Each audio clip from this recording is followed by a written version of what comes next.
Tuhan. Kami dapat boleh berkumpul di tempat ini untuk mendengarkan firman-Mu. Engkau berkata dalam pendengaran firman Tuhan ya Tuhan, sehingga kami dapat boleh mengerti kebenaran firman-Mu. Terpujilah nama-Mu ya Tuhan. Kami jemaat Tuhan siap untuk menyambut firman Tuhan dengan penuh sukacita. Sama-sama kita katakan amin. Sekali lagi saya sapa salam Bapak Ibu. Yang ada di rumah salam. Karena ada juga yang lain, jadi kita sapa mereka. Siapa tahu mereka sedang ngantuk di rumah, biar mereka terbangun. Bapak Ibu yang terkasih, semua sehat? Amin. Kalau saya tanya semua sehat, ada 3 yang saya maksudkan. Sehat secara jasmani, sehat secara rohani, dan sehat secara rohani, secara ekonomi. Sehat Bapak Ibu? Amin. Amin, haleluya, luar biasa. Kalau sehat semua, maka hari ini kita akan lebih bersuka cita karena kita akan mendengarkan kebenaran firman Tuhan. Amin. Haleluya. Bapak Ibu yang terkasih, kalau kita lihat di minggu-minggu ini ada banyak berita yang telah kita dengarkan, berita-berita yang mencengangkan. Mengapa? Karena berita-berita yang kita dengarkan penuh dengan angka kematian. Bapak Ibu mungkin tahu apa maksudnya saya. Nah, oleh sebab itu hari ini kita belajar bersama-sama bagaimana kita supaya kuat di dalam menjalani hari-hari yang mencengkamkan ini. Untuk itu Bapak Ibu yang terkasih, mari kita merenungkan kebenaran firman Tuhan. Saya berikan judul renungan kita pada hari ini ialah carilah kerajaan Allah, bukan bonusnya. Sama-sama katakan sama kiri kanannya, carilah kerajaan Allah bukan bonusnya. Carilah kerajaan Allah bukan bonusnya. Haleluya. Haleluya. Bapak Ibu semua, pada hari ini itu kita akan melihat bahwa carilah kerajaan Allah bukan bonusnya. Di masa-masa yang sulit ini ada banyak orang yang khawatir akan apa yang mereka makan, minum dan pakai, sehingga mereka lupa bahwa ada yang utama yang harus dicari, bukan bonusnya. Untuk itu Bapak Ibu terkasih, mari kita buka Alkitab kita dari Matius pasal yang ke-6. Matius pasal yang ke-6 ayat 25 sampai 33 sampai 34. Matius 6 33 sampai 34. Semua sudah dapat Bapak Ibu semua? Amin. Haleluya. Kita baca bersama-sama 3-3 Tetapi carilah dahulu kerajaan Allah dan kebenarannya, maka semuanya itu akan ditambahkan kepadamu. Sebab itu janganlah kamu khawatir akan hari besok, karena hari besok mempunyai kesusahan sendiri. Kesusahan hari sehari cukuplah untuk hari ini. Saudara yang terkasih, teks ini berbicara mengenai khotbah Tuhan Yesus di bukit. Ketika ia menyampaikan banyak hal di bukit, Bapak Ibu yang terkasih, ada hal berdoa, ada hal berpuasa, dan yang kita baca ini adalah hal kekhawatiran. Nah, pertanyaan kita, mengapa Tuhan Yesus berbicara mengenai hal kekhawatiran pada bagian khotbahnya di bukit? Mengapa Bapak Ibu? Karena hal kekhawatiran itu merupakan bagian terdekat di dalam hidup orang-orang percaya, baik pendengar pertama maupun kita di masa kini. Itu berkaitan erat dalam hidup kita. Makanya Tuhan Yesus berbicara mengenai hal kekhawatiran. Nah, saudara yang terkasih, dalam khotbah Tuhan Yesus di bukit itu, yang mengajarkan kepada orang-orang percaya pada saat itu, dia sedang edukasi mengenai hal yang paling penting, hal yang utama di dalam hidup kita. Apa yang bernilai, apa yang bermanfaat, dan apa yang lebih utama. Itu yang Tuhan maksudkan, apa yang Tuhan mau ingin sembrangkan kepada mereka. Dia mengajarkan tentang hal kekhawatiran itu. Nah, Bapak Ibu yang terkasih, Yesus menegaskan demikian. Carilah dahulu kerajaan Allah dan kebenarannya, maka semuanya akan ditambahkan kepadamu. Amin. Nah, Bapak Ibu yang terkasih, teks ini sering dipakai oleh teologi kemakmuran. Karena di situ dikatakan akan semuanya ditambahkan kepadamu. Bapak Ibu, kita akan belajar nanti apakah semua itu tambah kepada kita, termasuk mobil, termasuk pesawat dan lain sebagainya. Kita akan belajar bersama-sama nanti Bapak Ibu. Nah, mengapa Yesus berkata tetapi carilah kerajaan Allah dan kebenarannya?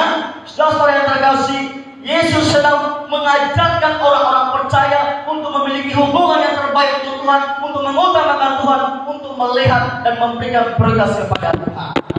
Di dalam teks itu Bapak Ibu yang terkasih, ada banyak bagian yang harus kita perhatikan. Bagaimana kita bisa harus mencari kerajaan Allah. Yang pertama, saudara, kata carilah. Nah, kata carilah itu Bapak Ibu yang terkasih dalam bahasa Yunani dikatakan pasmo. Ketika ditransliterasikan Bapak Ibu, kata pasmo ini berbentuk kata kerja. Artinya aktif, ada tindakan, ada perbuatan.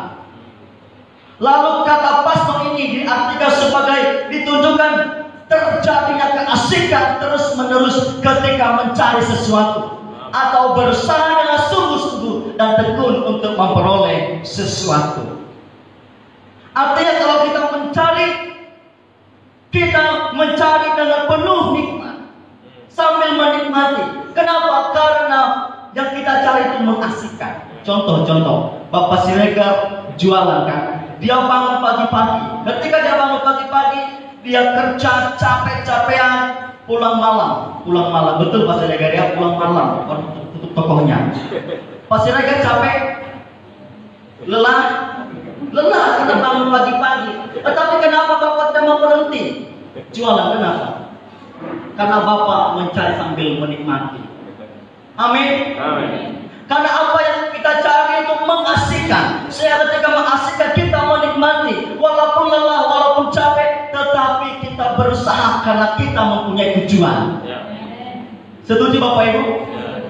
Jadi kata carilah ialah mencari menuju kepada keasikan pekerjaan, dan karena itu kita menikmati pekerjaan itu.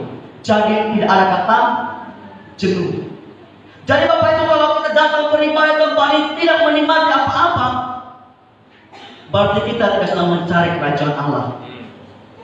Tidak sedang mencari kerajaan Allah. Tetapi kalau kita datang di tempat ini menikmati dan kita cari sambil mengasihkan, kita sedang melawak kebenaran firman Tuhan. Amin. Anak Tuhan mengatakan carilah, berarti kerjakan sambil menikmati. Karena apa yang kita cari itu mengasihkan bagi kita semua. Amin. Jadi Bapak Ibu mengerti kata arti cari di sini? Mencari sambil menikmati, karena hal yang kita cari itu mengasihkan bagi kita. Jadi kalau Bapak Ibu datang ke tempat ini beribadah sambil menikmati, maka kita sedang melakukan kebenaran firman Tuhan. Amin. Amin. Berikan kemuliaan bagi Tuhan. Dalam teks yang kita baca itu Bapak Ibu, kata kedua yang harus kita perhatikan ialah kerajaan Allah.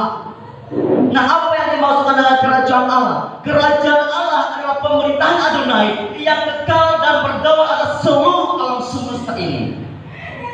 Pemerintahan Adonai yang berdaulat atas seluruh alam semesta ini.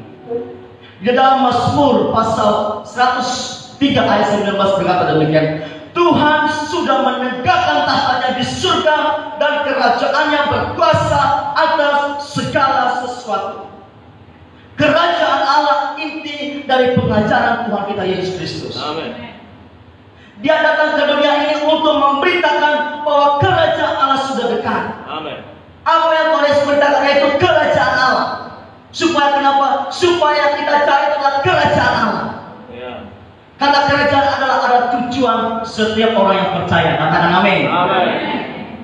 Setiap orang percaya mempunyai tujuan yang sama, yaitu mencari kerajaan Allah.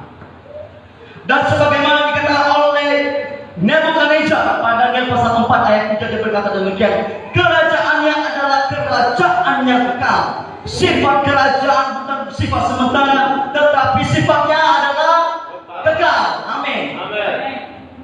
Dan dikatakan setiap otoritas yang berkuasa telah ditetapkan oleh Allah dalam Roma pasal 31 ayat 1.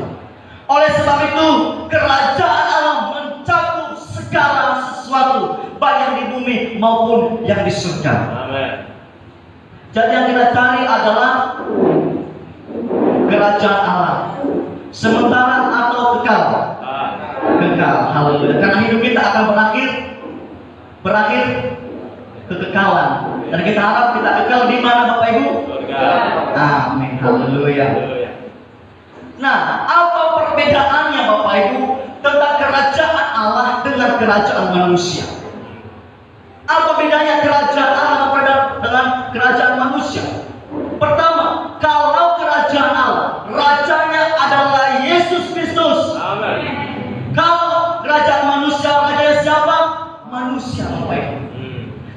Jadi kalau kita mencari kerajaan Allah, maka kita mencari Tuhan Yesus sebagai rajanya. Kedua, bagaimana masa pemerintahan kerajaan Allah? Masa pemerintahannya tidak akan binasa. Kalau kerajaan manusia bersifat sementara. Daud pernah menjadi raja, Salomo pernah menjadi raja, banyak yang raja-raja di bangsa Israel, tetapi mereka sudah tiada lagi Bapak Ibu. Bahkan di bangsa Israel bukan kerajaan lagi. Nah, kita melihat Bapak Ibu, rakyatnya siapa? Kalau dalam kerajaan Allah, rakyatnya siapa? Rakyatnya adalah saya dan Bapak Ibu yang telah percaya Tuhan Yesus sebagai Tuhan dan Juru Selamat. Amin. Jadi warganya adalah kita semua, warga kerajaan Allah, jemaat Bukit, jemaat Sukacita Simalingkar Bay. Amin. Itu adalah warga kerajaan Allah. Bukan masyarakat di Batam, tetapi kita di tempat ini adalah warga kerajaan Allah. Amin. Haleluya. Selanjutnya Bapak Ibu, bagaimana hukum di dalam kerajaan Allah? Bagaimana hukumnya Bapak Ibu? Hukumnya, kasihilah Tuhan Allahmu dengan segenap hatimu, dengan segenap jiwamu, dan dengan segenap akal budimu. Dan yang sama seperti itu adalah kasihilah sama manusia sama seperti dirimu. Tidak ada hukum yang menentang hukum itu, dan tidak ada hukum yang melarang hukum itu. Jadi hukumnya adalah kasih. Amin. Hukumnya adalah kasih. Haleluya. Dalam kerajaan Allah hukumnya adalah kasih. Dan terakhir, apa misi kerajaan Allah? Apa misi kerajaan itu? Misinya adalah melakukan kehendak Allah. Yaitu apa Bapak Ibu? Menyelamatkan. Kalau Tuhan Yesus datang dari surga, misinya untuk apa? Untuk menyelamatkan kita yang tersesat, yang sudah ada di pintu neraka. Tuhan Yesus ambil untuk dibawa ke dalam kerajaan surga. Haleluya. Nah, selanjutnya Bapak Ibu yang terkasih, kata ketiga ialah kebenaran. Nah, apa yang dimaksud dengan kata kebenaran di sini? Kebenaran adalah sangat praktis dalam Alkitab, karena kebenaran merupakan jantung ajaran dari Tuhan Yesus. Dikatakan pada Matius pasal 4 ayat 17, bertobatlah sebab kerajaan Allah sudah dekat. Kebenarannya adalah kerajaan Allah sudah dekat, dan kebenarannya adalah bertobat supaya kerajaan Allah itu kita miliki, supaya kerajaan Allah itu menjadi kepunyaan kita. Amin. Dan kata bertobat hanya berlaku kepada orang yang mencari kebenaran, karena ketika mencari kebenaran artinya dia meninggalkan dosa. Kalau meninggalkan dosa artinya merangkul kebenaran, karena gelap tidak bisa bersahabat dengan terang. Jadi kalau kita mencari kebenaran, otomatis kita meninggalkan dosa. Amin. Amin. Selanjutnya Bapak Ibu yang terkasih, dikatakan pada Roma pasal 14 ayat 17, sebab kerajaan Allah bukanlah soal makan dan minum, tetapi soal kebenaran, damai sejahtera, dan sukacita oleh Roh Kudus. Perhatikan ini Bapak Ibu yang terkasih. Kebenaran, damai sejahtera, dan sukacita, ketiganya tidak akan terlepaskan. Karena tanpa sejahtera tidak ada sukacita, tanpa kebenaran tidak ada sejahtera. Jadi kebenaran merupakan hal utama untuk mendapatkan damai sejahtera dan sukacita. Amin. Karena kalau kita mau mempunyai sejahtera dan sukacita tanpa memiliki kebenaran, maka tidak akan bisa memperoleh sejahtera dan sukacita. Karena kebenaran merupakan sumber daripada sejahtera dan sukacita. Amen. Karena Yesus berkata, akulah jalan kebenaran. Berarti sumber dari sejahtera adalah Tuhan Yesus Kristus. Jadi percayalah yang utama, maka akan Tuhan berkati kita semua. Haleluya. Nah, apakah yang dimaksud dengan kata carilah kerajaan Allah dan kebenarannya? Yang pertama, artinya mencari perkenanan Tuhan. Mencari perkenanan Tuhan. Kalau kita mencari kerajaan Allah dan kebenarannya, maka kita sedang mencari perkenanan Tuhan. Amin Bapak Ibu. Amin. Yang kedua, kalau kita mencari kerajaan Allah, maka kita sedang memprioritaskan dan mengutamakan Allah. Amin. Dan yang ketiga, kalau kita mencari kerajaan Allah, berarti dalam seluruh aktivitas kita, hati kita tertuju kepada Dia. Amin. Bukan kepada apa yang kita butuhkan. Nah, setelah yang terkasih, saya berikan contoh suatu masyarakat atau kelompok yang tidak mencari kerajaan Allah, tetapi mencari isi perutnya. Kita lihat bersama-sama. Bilangan pasal 11 ayat 18. Semua saudara Bapak Ibu, amin. Amin. Yang di rumah saudara, amin. Mari kita baca bersama-sama. 3, 2. Tetapi kepada bangsa itu haruslah kau katakan, kuduskanlah dirimu untuk besok, maka kamu akan makan daging, sebab kamu telah menangis di hadapan Tuhan dengan berkata, siapakah yang akan memberi kami makan daging? Begitu baik keadaan kita di Mesir, bukan? Ayat 9, ayat selanjutnya, Tuhan akan memberi kamu daging untuk dimakan. Ayat 19. Bukan hanya satu hari kamu akan memakannya, bukan 2 hari, bukan 5 hari, bukan 10 hari, bukan 20 hari. Bapak Ibu, kita lihat di sini, bangsa Israel berseru kepada Allah, Tuhan, apa yang akan kami makan? Kami mau makan daging. Lalu Tuhan berkata, bersiaplah, akan berikan kalian makan daging. Bukan 1 hari, 2 hari, 3 hari, 10 hari, 20 hari, tetapi genap sebulan lamanya. Kita bandingkan ayat yang ke-20. Kita bandingkan ayat 18-19 dengan ke-20. Kita lihat bersama-sama. Tetapi genap sebulan lamanya, sampai keluar dari dalam hidupmu, dan sampai kamu muak, karena kamu telah menolak Tuhan yang ada di tengah-tengah kamu, dan menangis di hadapannya dengan berkata, untuk apa kita keluar dari Mesir? Lihat, Allah memberkati mereka sampai apa, Bapak Ibu? Sampai keluar dari hidup mereka, sampai muak. Pertanyaan kita bersama-sama, mengapa Tuhan memberikan mereka makan sampai muak? Kalau kita katakan di sini mereka sampai muntah-muntah. Mengapa Tuhan berikan sampai seperti itu, Bapak Ibu? Kejam ya. Kenapa Bapak Ibu yang terkasih, Tuhan memberikan mereka makan seperti itu? Kita lihat huruf yang besarnya. Karena kamu telah menolak Tuhan. Mereka bukan mencari Tuhan, tetapi mencari isi perut. Maka Tuhan berikan mereka sampai muntah. Karena kamu tidak mengutamakan saya. Seperti itu kira-kira Bapak Ibu yang terkasih.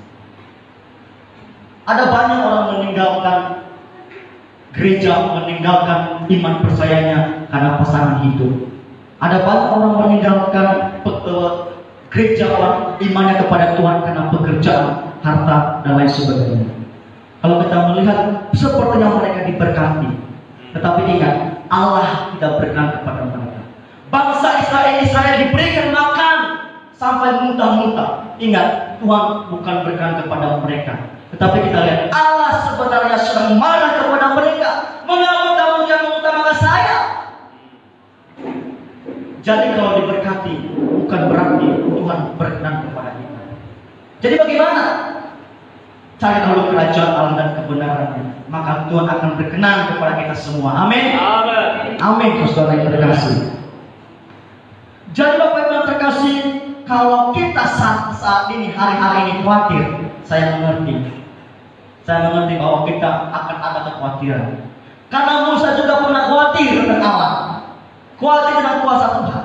Kita baca Bilangan pasal 11 ayat 21 sampai 23. Semua saudara pada Bapak Ibu, amin. Amin. Dikatakan di sana Musa pernah meragukan pertolongan Tuhan. Tetapi kata Musa, bangsa yang ada bersama aku ini berjumlah 600.000 orang berjalan kaki. Namun engkau berfirman Tuhan, daging akan kuberikan kepada mereka, dan genap sebulan lamanya mereka akan memakannya. Ayat ke-22, dapatkah sekian banyak domba dan lembu sapi disembelih bagi mereka, sehingga mereka tak mendapat cukup? Atau dapatkah ditangkap segala ikan di laut bagi mereka, sehingga mereka mendapat cukup? Musa berkata demikian, Tuhan, lo enak-enak aja ngomong, akan kuberikan mereka makan daging lagi sekurang lamanya. Enak aja lo ngomongnya. Ini realitas loh. Mereka itu banyak, sebanyak 600.000 orang. Musa berkata, bagaimana bisa saya memberikan makan? Dapatkah ikan-ikan di laut ditangkap untuk dikasih ke mereka? Jemaat yang begini, Pak Pendeta, enak aja ngomong di korban di depan. Ini realitas kehidupan dong. Saya kasih contoh Bapak Ibu. Ini peristiwa minggu lalu di Pastori. Jadi seminggu yang lalu pas hari Kamis di Pastori itu habis beras. Pak Gembala, saya datang ke sini sama Pak Gembala. Pak Gembala, beras kita udah habis di Pastori. Pak Gembala bilang begini, wah luar biasa ya, kita kuat sekali makan ya. Tapi di Pastori baru 5 orang Bapak Ibu, 5 orang. Tetapi di sini Musa memberikan makan berapa Bapak Ibu? Wow, bukan sedikit Bapak Ibu. Itu dikatakan hanya yang berjalan kaki, belum yang naik kuda. Bapak Ibu kalau ada pesta, kalau Bapak Ibu mengundang orang, Bapak Ibu hitung-hitung nggak tamunya? Hitung nggak tamunya kan? Kalau Bapak Ibu undang tamu, contohnya 20 keluarga, enak kalau bawa motor. Paling seperti Kota Barat, 2 di depan, 2 di belakang. Tapi kalau sempat bawa mobil, bawa pembantunya. Repot tidak Bapak Ibu? Hitung-hitungan. Musa juga sama, hitung-hitungan sama Tuhan. Tuhan, bagaimana saya akan memberikan mereka makan selama sebulan lamanya? Padahal jumlah mereka sebanyak 600.000 orang yang berjalan kaki. Belum terhitung yang naik kereta, kalau naik kereta pada saat itu. Tetapi yang benar, belum terhitung yang naik kuda. Belum terhitung yang naik apa namanya Bapak Ibu yang binatang ini? Ya. Belum terhitung Bapak Ibu, saya tidak tahu namanya. Tapi itu belum terhitung. Musa belum menghitung itu. Lalu Bapak Ibu benar-benar sudah khawatir dia bagaimana masa lalunya, atau bagaimana dia harus memberikan mereka makan. Kita melihat di sini Bapak Ibu yang terkasih. Bandingkan ini ayat 21 dan ayat 22, bandingkan dengan ayat 23. Mari kita lihat bersama-sama. Perhatikan ini Bapak Ibu. Jawaban Tuhan atas keraguan Musa. Dia berkata, tetapi Tuhan menjawab Musa, masakah kuasa Tuhan akan kurang akan melakukan itu semua? Perhatikan ini saya ulangi. Tetapi Tuhan menjawab Musa, masakah kuasa Tuhan akan kurang untuk melakukan semuanya itu? Sekarang engkau akan melihat Musa, apakah firman itu terjadi kepadamu atau tidak? Saudara-saudara yang terkasih, kekhawatiran kita terkadang kita lupa bahwa ada yang utama, yang lebih besar dari apa yang kita pikirkan itu. Pernah baca kisah Petrus? Ketika dia mau tenggelam, dia hampir tenggelam, lalu dia meminta pertolongan kepada Tuhan, Tuhan tolong aku. Lalu dia mengangkat tangannya, lalu Yesus menurunkan tangannya. Mengapa dia sampai tenggelam? Karena dia lupa ada Yesus yang memberikan kekuatan kepadanya. Ada angin, lalu dia fokus di situ. Dia lihat lingkungannya, dia lihat sekelilingnya, nggak ada, ini tidak dengan agama. Dia lupa ada pribadi yang menyertainya. Kita juga kadang-kala di masa-masa seperti ini, kita bertanya karena sudah diberlakukan PPKM, semua usaha kita berefek, keluarga kita berefek, sosial kita berefek, akhirnya kebutuhan kita tidak tercukupi. Lalu kita bilang apa yang kami makan, apa yang akan kami minum, dan apa yang akan kami pakai. Kita merasakan kebaikan Tuhan, tetapi bangsa Israel juga melakukan yang sama. Tetapi mari kita belajar dari pengalaman Petrus. Dia lupa akan apa yang menyertainya, pribadi yang menyertainya. Di tempat ini jangan kita sampai lupa pribadi yang menyertai kita. Amin. Amin. Apapun pergumulan kita, ingat ada Tuhan yang menyertai kita. Amin. Amin. Kalau kita sudah mencari kerajaan Allah dan kebenarannya, lalu Bapak Ibu, apa bonusnya? Walaupun bonus bukan hal yang utama bagi kita, tetapi perlu kita tahu. Apa bonusnya? Kalau kita sudah mencari kerajaan Allah dan kebenarannya. Nah, bonus Bapak Ibu adalah sesuatu yang menempel. Katakan tempelan. Katakan tempelan. Bukan yang utama. Bonus adalah sesuatu yang menempel. Jadi contoh, Bapak Ibu pernah beli motor baru, bukan second ya, motor baru. Apa bonusnya? Helm sama? Wow, Bapak Ibu sudah sering beli motor ya. Saya masih belum punya motor, Bapak Ibu boleh beli nanti. Jadi bonusnya helm sama jaket, betul ya? Saya nggak salah, karena saya belum pernah belikan. Jadi Bapak Ibu yang tahu. Nah, kalau Bapak Ibu beli helm sama jaket, dapat motornya? Tetapi kalau Bapak Ibu beli motor yang asli yang baru beli, dapat helm sama jaket. Jadi bonusnya yang mana? Motornya atau helmnya? Bonusnya yang mana? Motornya atau jaketnya atau helmnya? Jaket dan helm. Jadi kalau kita beli jaket sama helm, yang utama nggak dapat. Tapi kalau beli yang utama dapat bonus. Contoh lain, kalau kita beli cat yang mereknya harness, saya sudah promosi Bapak. Kalau kita beli cat tembok yang merek harness, yang besar tapi ya, agak kaleng itu, kita dapat bonus apa Bapak Ibu? Puas. Hah? Yes, puas. Satu lagi, dapat pelindung hujan apa Bapak Ibu? Payung. Dapat payung. Bapak Ibu kalau mau beli cat merek harness ini, Bapak Ibu lihat kualitas payungnya, oh ini tebal kali. Lalu Bapak Ibu nggak memperhatikan catnya, nempel dari dinding. Seperti itu. Atau mana yang Bapak Ibu utamakan? Catnya atau payungnya? Catnya atau kuasnya? Catnya loh, karena itu yang utama.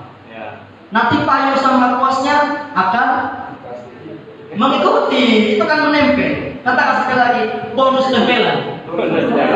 Ya, bonus tempelan. Contoh lain Bapak Ibu, bonus itu ibarat sepasang kekasih. Ceweknya ada 10 km jauh, cowoknya ada 10 km jauh. Mereka janjian ketemu, ayo kita ketemu di city di atas ya. Kita ketemuan di sana. Atau di kuburan di depan. Jadi Bapak Ibu mereka ketemuan, perjanjian dulu, ayo kita ketemuan. Lalu ketika mereka ketemuan mau berangkat cowok, tiba-tiba ada hujan, ada petir lagi, ada anginnya. Lalu karena ditelepon lagi, dek, bagaimana ini? Sudah ada hujan, sudah ada petir. Apakah aku harus terobos kah? Lalu cowoknya bilang begini, bang, kalau kau sayang sama aku, hajar terus. Hajar terus. Lalu cowoknya bagaimana Bapak Ibu? Dia aja, dia datangi. Karena kenapa? Karena ada tujuan hidupnya. Lalu ketika mereka menikah, ceweknya ini miskin, cowoknya itu kaya tadi. Saya jelaskan dari awal. Jadi ketika mereka menikah, lalu apakah ceweknya bilang begini, bang, minta lihat kekayaanmu ya sama aku. Apakah seperti itu? Enggak. Kalau walaupun ceweknya miskin, tetapi kalau sudah menikah sama cowok kaya, kekayaan cowoknya akan menjadi milik. Kenapa? Kenapa Bapak Ibu? Karena dia menikahi hal yang utama dan bonusnya akan meningkat. Demikianlah kerajaan Allah. Cari dulu kerajaan Allah, bonusnya akan menempel pada kita semua. Amin. Yang mengerti kata bonus, tepuk tangan Bapak Ibu. Haleluya. Pertanyaan selanjutnya, kalau kita sudah paham apa arti bonus, lalu apa sih bonus? Mari kita buka ayat sebelumnya. Ayat ke-31.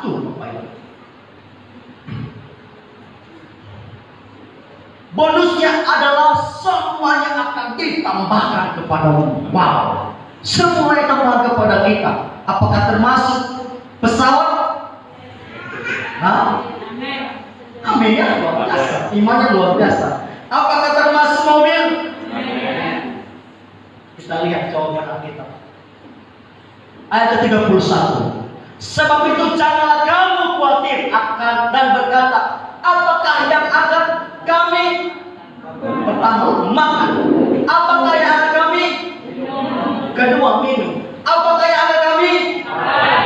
Jadi kalau kita mencari kerajaan Allah, yang Tuhan tambahkan adalah makan, minum, pakai. Apakah ada pesawat? Haleluya. Artinya apa? Kita mencari Allah, artinya Tuhan mencukupkan kebutuhan pokok. Amin. Bukan keinginan, tetapi kebutuhan pokok apa yang kita perlukan. Jadi kalau Bapak Ibu punya cita-cita mau beli pesawat, silakan aja. Silakan aja. Tetapi Tuhan berkata, cari dulu kerajaan Allah dan kebenarannya. Amin. Lalu kalau Tuhan memberikan kita kebutuhan pokok, itu adalah merupakan bonus bagi setiap orang percaya yang telah mencari kerajaan Allah. Amin. Bonus yang kedua, ini bonus yang pertama, Pak Ibu. Bonus yang kedua adalah masa depan. Di dalam ayat ke-34 ada banyak tafsiran, tetapi saya lebih setuju kalau ini adalah masa depan. Seperti dikatakan pada ayat ke-34. Sebab itu janganlah kamu khawatir akan hari esok. Kata akan hari esok itu menggambarkan masa depan. Setuju Bapak Ibu? Amin. Karena bukan kemarin. Kalau kemarin berarti masa lalu. Kalau hari esok berarti masa depan. Berarti saya setuju tafsir yang mengatakan hal ke-34 ini mengatakan tentang hal masa depan. Jadi bonus kita, kalau kita mencari kerajaan Allah, selain dari kebutuhan pokok, dia sediakan masa depan yang penuh harapan. Amin. Jadi kita anak-anak muda jangan minder. Aduh, saya tinggal di pelosok ini kan, orang tua saya nggak mungkin saya kuliah seperti ini. Saya juga dari keluarga yang tidak punya apa-apa, tapi saya percaya Tuhan akan mengingatkan hari esok, karena dia tahu bahwa hari esok itu akan dia berikan kepada saya. Ilustrasi semuanya seperti kata burung di udara. Betul. Demikian juga saya secara pribadi. Ketika saya tamat SMA, saya bingung dan stres. Apakah saya kerja atau tidak? Rindu saya mau kuliah, tetapi apa daya orang tua tak sanggup. Lalu bagaimana supaya saya bisa kuliah? Saya berdoa sama Tuhan sambil saya dekati Pak Gembala Sinar. Ya kan? Kalau saya berdoa tanpa saya dekati Pak Gembala Sinar, nggak mungkin ya. Karena kita harus berdoa dan juga bertindak. Saya mau sama mama, tapi pakai bahasanya seperti ini. Ma, saya mau kuliah, sanggup nggak ya kalau saya mau kuliah? Enggak mau bilang begini, anggap aja udah setahun. Karena kebetulan kakak saya sedang kuliah juga. Jadi kalau dua-duanya langsung kuliah nggak bisa, karena papa nggak ada. Jadi cuma kami yang mencari uang.